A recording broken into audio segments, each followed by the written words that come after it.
When you look back at the Pacific War through the lens of naval combat, there's this absolutely staggering contradiction that emerges from the historical record, something that really defies common sense when you first encounter it. The Imperial Japanese Navy had poured literally decades of national treasure, industrial capacity, and strategic planning into creating what were arguably the most formidable battleships ever to float on the world's oceans. We're talking about vessels that were engineering marvels of their age, ships so massive and so heavily armoured that standing next to one of them would have felt like standing at the base of a moving mountain.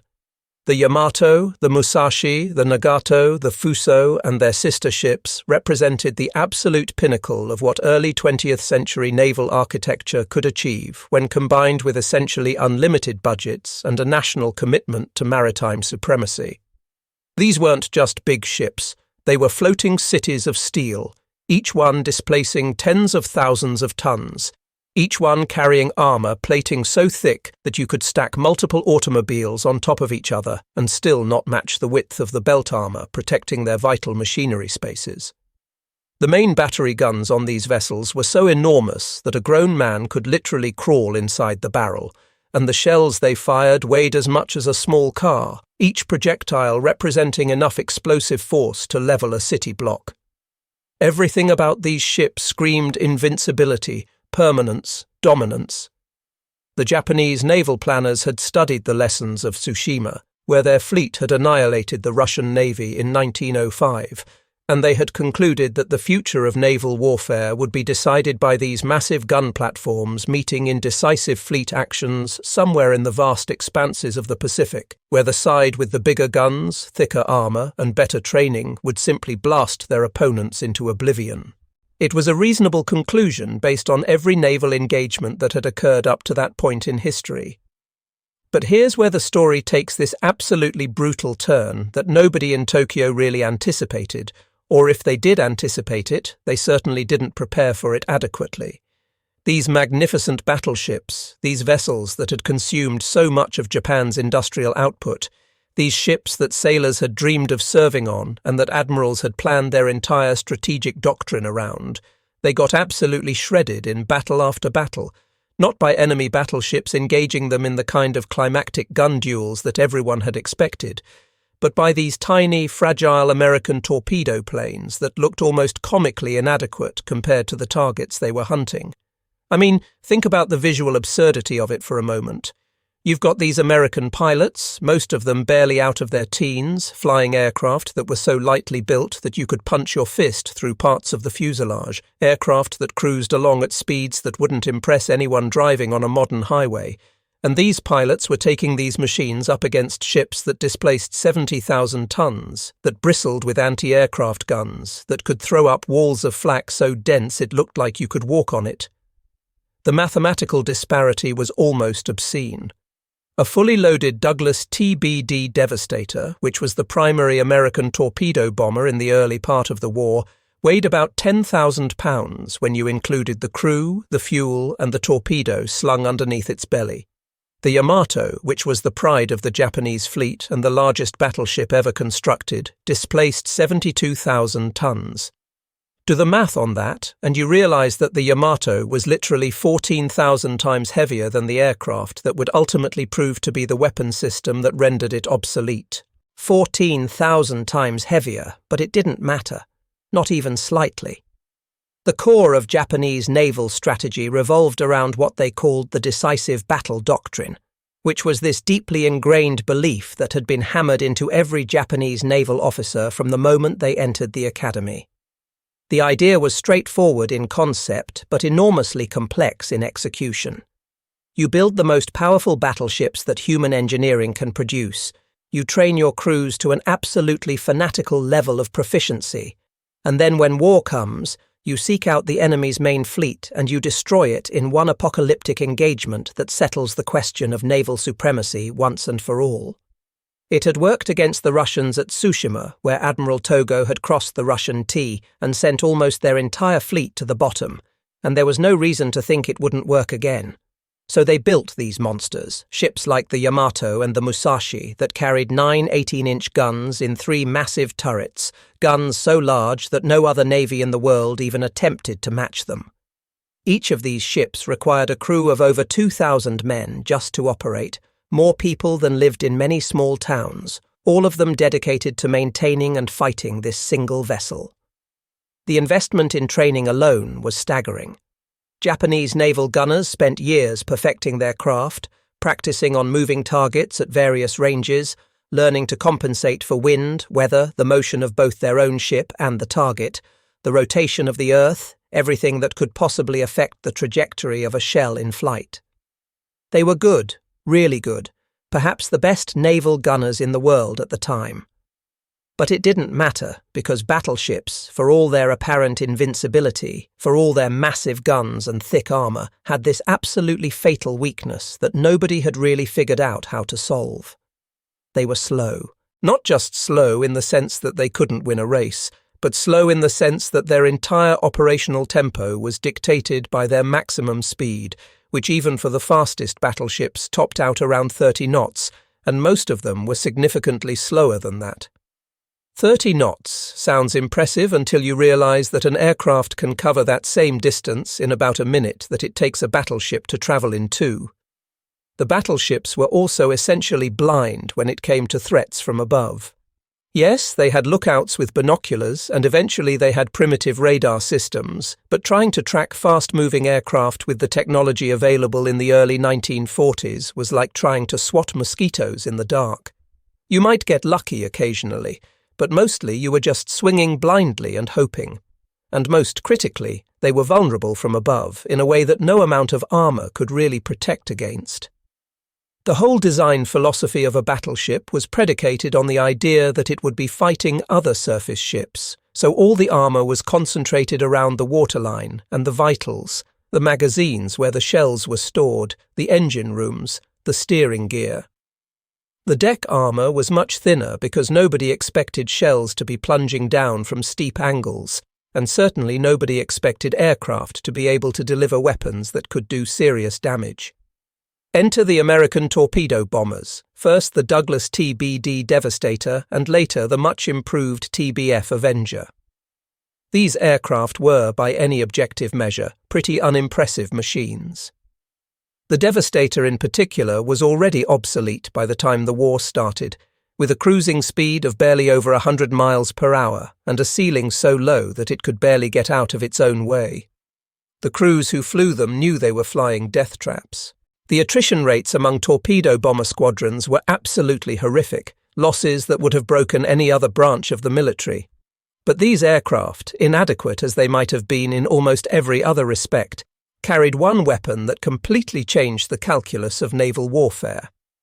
The Mark 13 torpedo was this sleek cylindrical weapon about 20 feet long and maybe 18 inches in diameter, weighing in total about 2,000 pounds. About 500 pounds of that weight was the warhead, packed with an explosive that, when detonated against the hull of a ship, could rip open steel plating like it was tissue paper. The physics of it are actually pretty straightforward when you break it down. A torpedo doesn't just hit the side of a ship and explode, it detonates underwater, usually several feet below the waterline, and the explosion creates this massive bubble of gas that expands outward in all directions. The water around the explosion can't compress, so all that energy has to go somewhere, and most of it goes straight into the hull of the ship, punching a hole that can be 10 or 20 feet across. Once you've got a hole that big below the waterline, water starts flooding in at an absolutely catastrophic rate, thousands of tons per minute, filling compartment after compartment, dragging the ship lower in the water, making it list to one side or the other, overwhelming the pumps and the damage control teams. Japanese battleships were designed with elaborate systems of watertight compartments, hundreds of them in some cases, each one separated from the others by heavy steel doors that could be dogged shut to prevent flooding from spreading. In theory, this meant that a ship could take multiple hits and still survive, as long as the crew could isolate the damaged sections and keep the water from reaching critical systems. But there's a limit to how much punishment any ship can take, and that limit is dictated not just by the number of hits, but by where those hits occur. A single torpedo striking near the bow might flood a few compartments, but leave the ship combat-capable. A torpedo striking amidships near the engine rooms could cripple the ship's propulsion and leave it dead in the water. Multiple torpedoes striking in sequence could overwhelm the damage control capabilities of even the best-trained crew, flooding so many compartments that the ship's buoyancy couldn't be maintained. And here's the really shocking part when you think about it. A weapon that was roughly the size of a telephone pole, something you could fit in a large room if you stood it on end, could kill something the size of a skyscraper. The disproportion between the weapon and the target was almost comical, except there was nothing funny about it if you were a Japanese sailor watching the water pour into your ship. The Battle of Midway in June of 1942 really crystallized this entire dynamic in a way that should have been obvious to everyone paying attention, though of course hindsight makes everything clearer. The Japanese had assembled what they thought was an overwhelming force, with multiple carriers, battleships, cruisers, destroyers, the whole panoply of naval power, all aimed at drawing out what was left of the American Pacific Fleet and destroying it in the kind of decisive engagement that Japanese doctrine called for.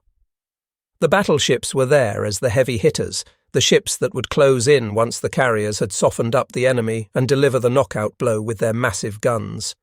Except it didn't work out that way, not even close. The American carriers, outnumbered and supposedly outclassed, launched wave after wave of aircraft at the Japanese fleet, and among those aircraft were squadrons of torpedo bombers, mostly devastators, flying straight into what everyone knew was essentially a suicide mission. The Japanese Combat Air Patrol, the Zero fighters circling above the fleet, tore into these slow, lumbering torpedo bombers like wolves among sheep. The American planes had no chance in a dogfight, none whatsoever. Their only hope was to get low, get in close, drop their torpedoes, and pray they could get out before the fighters or the flak got them. Most of them didn't make it. Entire squadrons were wiped out, 15 planes taking off and maybe 1 or 2 coming back, crews killed or captured, aircraft smashed into the ocean. It was a slaughter, the kind of losses that in any rational calculation would suggest that the tactic simply didn't work. But here's what happened as a result of that sacrifice, and this is where the true genius of American naval aviation doctrine becomes apparent, even if it wasn't fully intentional at the time. All those torpedo bombers coming in low forced the Japanese carriers to maneuver violently, turning hard to avoid the torpedoes, scrambling their formations, pulling their combat air patrol down to low altitude to deal with the immediate threat. The carriers couldn't launch or recover aircraft while they were dodging torpedoes. Their decks were crowded with planes being refueled and rearmed, bombs and torpedoes stacked everywhere, fuel lines running across the deck, the whole surface of the ship transformed into essentially a floating bomb waiting for a spark. And while all this chaos was happening at sea level, while the Japanese were congratulating themselves on shooting down another wave of torpedo bombers, American dive bombers were climbing to altitude, completely unmolested, and rolling over into their attack runs. The Japanese didn't see them coming until it was too late. Within the space of maybe 5 minutes, 3 Japanese carriers were on fire, their decks erupting in massive explosions as the bombs touched off the fuel and ammunition that had been sitting exposed.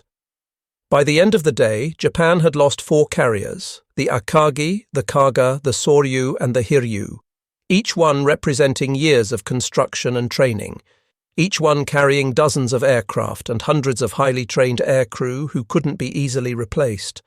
And through all of this, the Japanese battleships, the ships that were supposed to be the decisive factor in the battle, could only watch. They were too slow to close the range with the American carriers, too poorly equipped to defend against air attack, too blind to even know where the enemy was most of the time. They steamed around burning carriers, survivors floating in the oil-slicked water, and accomplished absolutely nothing of strategic value. One of the Japanese survivors, and there are interviews with these men in the archives if you go looking, described the American attack runs as being like suicidal mosquitoes, these tiny, fragile things diving at these enormous ships, getting swatted out of the sky by the dozens, but somehow still managing to inflict these devastating wounds before they died. It's actually a pretty apt metaphor when you think about it, because mosquitoes carrying malaria or yellow fever can absolutely kill a lion, kill a human, kill anything really. Not through direct combat strength, but through the delivery of a payload that the target's natural defenses aren't equipped to handle. That's exactly what these torpedo planes were doing. They weren't trying to outfight the battleships, they couldn't possibly do that. They were just trying to get close enough to deliver their payload, and if they succeeded even a small percentage of the time, the results were catastrophic. Let's talk about armor for a minute, because this is where the whole design philosophy of these battleships really shows its fundamental flaw. Japanese battleships, and for that matter, battleships of every nation, carried absolutely massive amounts of armor plating, steel several inches thick, covering every critical area of the ship. The Yamato had belt armor 16 inches thick in places, armor that could stop shells from the largest guns afloat, armor that represented a significant fraction of the ship's total weight. This armor was arranged in layers, with the thickest plates protecting the magazines and the machinery spaces, tapering to thinner armor on less critical areas, all of it carefully calculated to provide maximum protection against shell fire from other battleships. The problem was that all this armor was designed to stop threats coming in horizontally, shells fired from other ships on the surface of the ocean hitting the side of the ship somewhere around the waterline or above. The armor belt was angled to deflect shells, force them to travel through more metal before they could penetrate, shatter the projectile before it reached anything vital. It was brilliant engineering, the culmination of decades of experience and countless hours of testing, and against other battleships it worked exactly as designed. But torpedoes don't hit the armor belt. Torpedoes hit underwater, well below the belt, against the hull plating that's designed to keep water out under normal circumstances, but isn't really meant to resist explosive attack. This part of the ship, what naval architects call the bilge, has relatively thin plating because making it thicker would add enormous weight without providing much protection against conventional naval gunfire, which isn't going to hit there anyway. So you've got this situation where a ship might have 16 inches of armor protecting its vitals from horizontal fire, but only an inch or two of steel protecting against underwater explosions, and that disparity is everything. When a Mark 13 torpedo detonated against the hull of a Japanese battleship, it was hitting the softest, most vulnerable part of the entire vessel, and the results were predictably catastrophic. At Pearl Harbor, which is maybe the most famous example though it involved American rather than Japanese ships, a single Japanese torpedo hit the USS Arizona in exactly the wrong spot, or the right spot if you were Japanese, rupturing fuel tanks, flooding compartments, and setting off a chain reaction that eventually reached the forward magazine. When that magazine exploded, and we're talking about hundreds of tons of gunpowder and shells detonating essentially simultaneously, the entire forward part of the ship disintegrated in a fireball that was visible for miles. Over 1,000 men died in seconds, entombed in a hull that's still sitting on the bottom of Pearl Harbor today as a memorial. One torpedo did that. Not a lucky shell from a battleship's main battery, not a massive bombing raid, one torpedo from a single aircraft. The Battle of Leyte Gulf in October 1944 provides an even more dramatic example of this dynamic, if you can imagine anything more dramatic than the destruction of a battleship. The Musashi, which was the sister ship to the Yamato and essentially identical in design and capability, was caught by American carrier aircraft while transiting through the narrow waters between the Philippine Islands. The American pilots came in wave after wave, torpedo bombers and dive bombers working in coordination, hitting the ship from multiple angles, overwhelming the defences through sheer numbers. The Musashi's anti-aircraft guns were firing constantly, the crew was manoeuvring desperately, damage control teams were working around the clock to shore up bulkheads and pump out flooded compartments, but it wasn't enough. The ship took 19, let me repeat that, 19 torpedo hits over the course of several hours, each one flooding more compartments, dragging the ship lower in the water, making it slower and less manoeuvrable, creating a vicious cycle where each hit made the next hit more likely. The pumps couldn't keep up with the incoming water, The list to port grew more pronounced with each passing hour. Eventually, the ship capsized, rolling over to port and sinking by the bow, taking over 1,000 men down with her. No shell from another battleship could have inflicted that kind of damage, not in a dozen battles. But aircraft, these tiny, fragile things barely heavier than a delivery truck, did exactly that. The arithmetic of fuel consumption tells its own brutal story about why the Japanese naval strategy was ultimately doomed regardless of how well their ships performed in individual battles. A battleship at combat speed, moving at maybe 25 or 30 knots, engines running at close to maximum capacity, burned something like 600 tons of fuel oil every single day. That's not a typo, 600 tons every day, just to keep moving. Over the course of a week-long operation, which was actually pretty short for naval operations in the Pacific where distances were measured in thousands of miles, a single battleship would consume 4,000 or 5,000 tons of fuel. And that's assuming nothing goes wrong, assuming you're not having to make emergency speed to avoid submarines or aircraft, assuming you're not running your pumps overtime to deal with flooding. An American TBF Avenger, by comparison, burned maybe 150 gallons of aviation gasoline on a typical combat mission, and that mission might involve flying 200 miles out to the target, making the attack, and flying 200 miles back.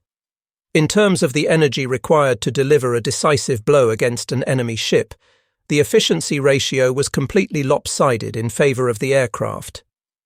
One battleship required approximately the same amount of fuel as 10,000 individual aircraft sorties, and those 10,000 sorties could deliver far more ordnance on target with far greater accuracy than the battleship ever could with its main battery.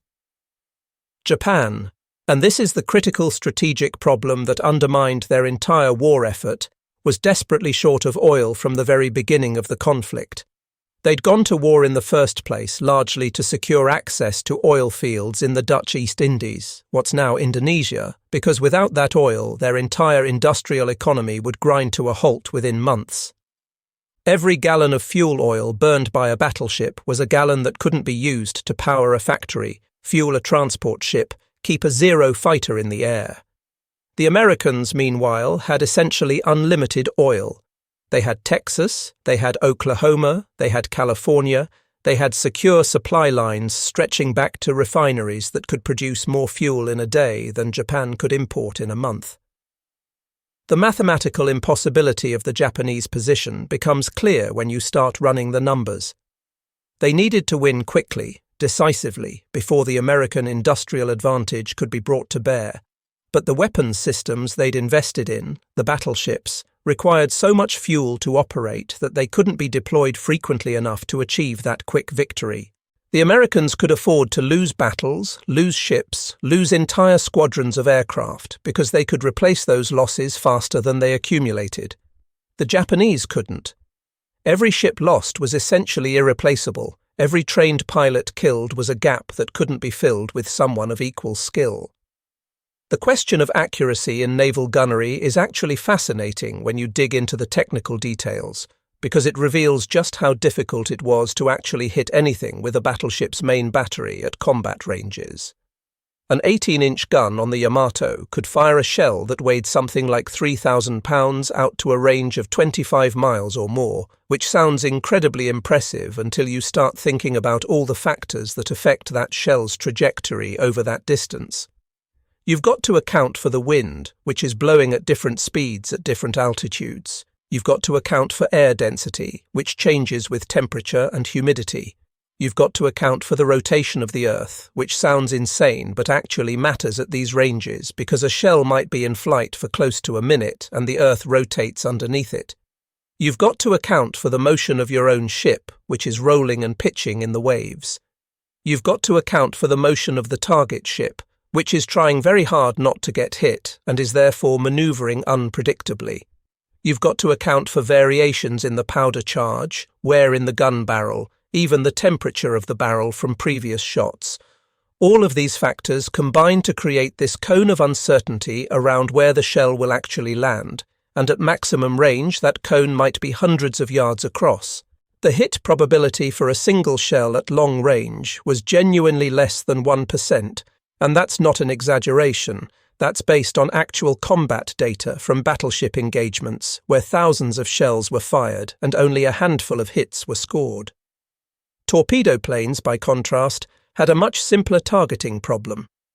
They dropped their torpedoes from maybe 300 or 400 yards away from the target ship, close enough that you could practically see the faces of the anti-aircraft gunners shooting at you. At that range, if the torpedo ran straight and the target didn't make a last-second maneuver, your chance of hitting was actually pretty good, maybe 20 or 30% for a skilled pilot, far higher than the hit probability for a battleship's guns. This meant that the effective striking power of a squadron of torpedo bombers, even accounting for aircraft losses, was potentially greater than the effective striking power of an entire battleship, and that calculation doesn't even factor in the reality that the torpedo bombers could attack from multiple angles simultaneously, while a battleship could only fire in one direction at a time with any given turret. The later stages of the war, particularly battles like Leyte Gulf and the final sortie of the Yamato itself, demonstrated this disproportion with brutal clarity. American pilots would approach these Japanese giants from every angle, coordinating their attacks so that while the ship was turning to avoid torpedoes from one direction, it was exposing its broadside to attack from another direction. The anti-aircraft fire would be focused on the planes attacking from starboard, and the planes attacking from port would slip through relatively unmolested. It was death by 1,000 cuts, or in this case death by a dozen torpedoes, each one opening another gaping wound in the hull, flooding another set of compartments, pushing the ship closer and closer to the point where it simply couldn't float anymore. The Musashi went down this way at Leyte Gulf. The Yamato went down this way on her final sortie in April 1945. Both times, these supposedly unsinkable battleships were sunk by swarms of aircraft that individually couldn't possibly have harmed them, but collectively, orchestrated into coordinated attacks, were absolutely devastating. Japanese anti-aircraft defences, and this is another critical factor that doesn't get enough attention in popular histories of the war, were genuinely inadequate throughout most of the conflict. Early in the war, Japanese battleships mounted these 25mm anti-aircraft guns that had a low rate of fire, poor range, and sights that were essentially useless against fast-moving aircraft. American pilots nicknamed them popcorn guns because the tracers looked like popcorn popping and because they were about as dangerous as popcorn when it came to actually shooting down aircraft. You'd see these tracers arcing up toward you, these little glowing balls of fire, and as long as you were paying attention and manoeuvring, they weren't likely to hit you. By 1944, after it had become painfully obvious that aircraft were the primary threat, the Japanese started adding more anti-aircraft guns to their battleships. The Yamato on her final sortie had something like 150 anti-aircraft guns of various calibers mounted all over the superstructure, bristling with barrels, the entire ship transformed into essentially a floating anti-aircraft platform. But even that wasn't enough. The American pilots still got through, still landed their hits, still sent the ship to the bottom. There's this quote from an American pilot who survived multiple attacks on Japanese battleships, and he said something to the effect that they filled the sky with sparks, but they never hit us, which probably overstates the case a bit since plenty of American aircraft were shot down, but captures the essential truth that the anti-aircraft fire was more spectacular than effective. The supreme irony in all of this, the thing that really drives home just how completely the naval balance had shifted, is the cost comparison between these weapon systems. Japan had spent, and we're talking about converting everything to modern currency values here so the numbers are meaningful, probably close to $1 billion in today's money on each of these super battleships. The Yamato alone consumed resources that could have built several aircraft carriers or thousands of aircraft. The 18-inch shells that the Yamato's main battery fired cost something like $50,000 each in modern terms. Precision-machined steel projectiles that took weeks to manufacture and required specialized facilities to produce. A Mark 13 torpedo, the weapon that ultimately proved far more effective at sinking ships than any naval shell ever fired, cost maybe $1,000. Let that sink in for a moment. The weapons that killed these battleships cost 1/50th as much as the shells those battleships fired in their own defense, and they were exponentially more effective. In the Yamato's final battle on April 7, 1945, she faced approximately 400 American aircraft launched from multiple carriers, wave after wave of planes coming in from every direction, torpedoes and bombs falling like rain. The ship took 11 confirmed torpedo hits, any one of which would have been crippling on its own, plus at least 6 bomb hits, one of which penetrated through the deck armour and detonated inside the ship. The combination of flooding from the torpedo hits and fires from the bomb hits overwhelmed the damage control capabilities of even this superbly designed ship. She began listing heavily to port, the list increasing minute by minute as more compartments flooded, until finally the angle became so severe that ammunition and equipment started sliding across the decks. Men lost their footing and tumbled into the water, and the ship rolled completely over and exploded in a fireball that was visible for miles, the magazines detonating as seawater reached them and touched off what was essentially a volcanic eruption of exploding ammunition. More than 3,000 men died on the Yamato that day, 3,000 sailors who had trained for years, who had been told they were serving on the most powerful warship in the world, who believed right up until the end that their ship was unsinkable. The most powerful battleship ever built, representing the pinnacle of naval engineering, was sent to the bottom by weapons that cost 1/50th as much as her own ammunition. If you wanted to design a mathematical proof of the futility of the Japanese naval strategy, you couldn't come up with a more elegant demonstration than that. The fundamental truth that emerges from all of this is that battleships, these magnificent vessels that had dominated naval warfare for half a century, were designed for a kind of war that never actually materialized in the Pacific. Japanese planners had envisioned a climactic showdown somewhere in the middle of the ocean, battleships arrayed in line of battle, firing broadsides at each other until one side or the other was destroyed, the kind of engagement that had characterized naval warfare since the age of sail. They built their ships to win that battle, poured their resources into creating vessels that could survive that kind of punishment and deliver that kind of firepower. But that battle never happened. The Americans, through a combination of strategic necessity after Pearl Harbor and genuine innovation in naval doctrine, had shifted the locus of naval power from battleships to aircraft carriers, from big guns to airplanes, and the Japanese spent the entire war trying to fight a battle that their opponents had no intention of fighting. Air power, which most naval officers in every country had dismissed as a supplementary capability at best before the war, had made battleships obsolete before they ever got to fire their main batteries in anger at enemy battleships. Those tiny planes, flying low and slow, engines sputtering, fabric-covered control surfaces vibrating in the slipstream, delivered the killing blows that no battleship could defend against. Japanese sailors who had the misfortune to serve on these giants, and there are oral histories from survivors that are absolutely heartbreaking to read, called them floating coffins. They knew, especially in the later stages of the war when American air superiority was total, that every mission was essentially a suicide run. They'd board these massive ships knowing that once they left port there was a very good chance they weren't coming back, that somewhere out there American carrier groups were hunting them, that swarms of aircraft would descend on them the moment they were spotted, that no amount of armor or anti-aircraft fire would save them. And they went anyway, because that's what military discipline demands, that's what honor demanded in their culture, but they knew. The lesson that history teaches us here, and it's a lesson that gets repeated in different forms in different conflicts throughout the 20th century, is that power without adaptation is ultimately useless. The greatest battleships ever built, ships that should have been decisive weapons, ships that represented years of planning and construction and training, died not in duels with rival battleships, not in the kind of combat they were designed for, but under swarms of small, relatively expendable aircraft that cost a fraction as much and required a fraction as much fuel and resources to operate. Giants torn apart by mosquitoes.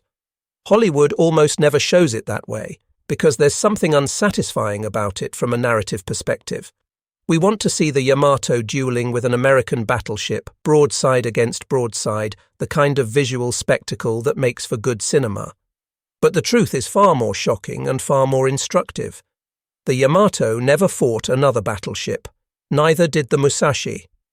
These ships that were built specifically to win battleship duels spent the war either hiding in port to conserve fuel or making desperate runs through waters controlled by American aircraft, and in every case where they tried to actually accomplish anything strategically significant, they were destroyed by aircraft. The battleship era ended not with a climactic final battle, but with a whimper, with these magnificent ships being picked apart by weapons systems that nobody had taken seriously 15 years earlier, weapons that proved to be far more cost-effective, far more flexible, far more capable of delivering decisive results than the battleships ever were. And if you're looking for a single image that captures this entire transformation, this entire shift in the nature of naval warfare, picture the Yamato on April 7th, 1945, steaming north on what everyone aboard knew was a one-way mission, fuel tanks barely half full because there wasn't enough fuel for a return trip, surrounded by American aircraft, taking hit after hit, listing further and further to port, and finally rolling over and exploding, disappearing beneath the waves in minutes, the age of the battleship dying right there in the East China Sea, killed by weapons that weighed 1/114th as much as the ships they destroyed.